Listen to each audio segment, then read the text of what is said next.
আমি হিন্দুর ঘরে জন্ম নিনি, আমি পহিলা বৈশাখ মানতে পারি না।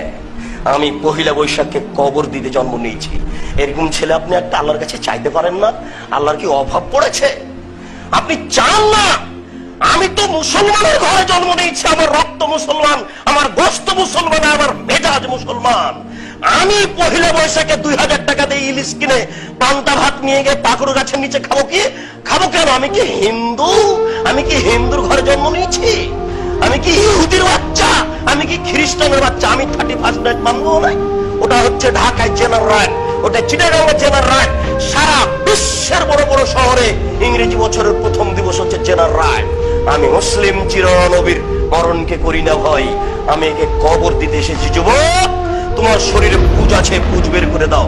যুবক, হ্যাঁ মুসলিম যুবক, তোমার শরীরে পুজ আছে, পুজ বের করে দাও। রক্ত তুমি ফিরিয়ে নিয়ে আসো। আবার তোমার ভুল সিদ্ধান্ত, পৃথিবীতে সবচেয়ে ন্যাক্কারজনক, নোংরা, জঘন্য, বর্বর, অসভ্য এই ভোট পদ্ধতি একে লাথি মেরে তুমি একটা সুন্দর পরিবেশ গড়িয়ে তুলো।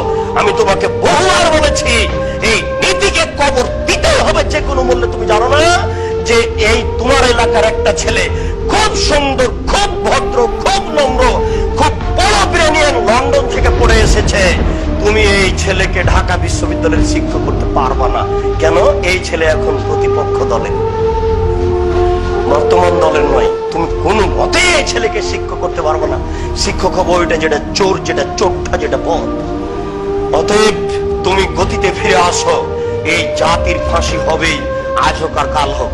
এই শ্রেণীর মানুষের ফাঁসি হবেই, আজ হোক আর কাল হোক। আপনি বিশ্বাস করুন, 3 শ্রেণীর মানুষকে হত্যা করতে হয়। তার এক শ্রেণীর মানুষ হচ্ছে যারা মোরতাদ, যারা নবীর উপরে কটু মন্তব্য করে। তাদের বেঁচে থাকার পৃথিবীতে কোনো সুযোগ নাই। আমার ক্ষমতা নাই বলে বেঁচে আছে, এমন একদিন আসবে আমার ক্ষমতা হবে, তার ফাঁসি হবেই হবে। কেউ যদি না পারে, যেদিন ঈসা আলাইহিস সালাম আসবেন সেদিন হবে। আব্দুর রাজ্জাক সাহেব, সেদিন যে এরা থাকবে না, এর বীজের খারাপ মানুষ থাকবে, সেদিন তাদের হবে। আল্লাহ, তুমি আমাদের এই ব্যবস্থা করো। আল্লাহুম্মা, তুমি পারো, তুমি সর্বশক্তিমান। শেষে আমাদের অসহায় অবস্থা পেশ করে তোমার দরবারে বলি, আমাদের দাবির অভাব নেই, আমাদের আন্তরিকতার অভাব নেই।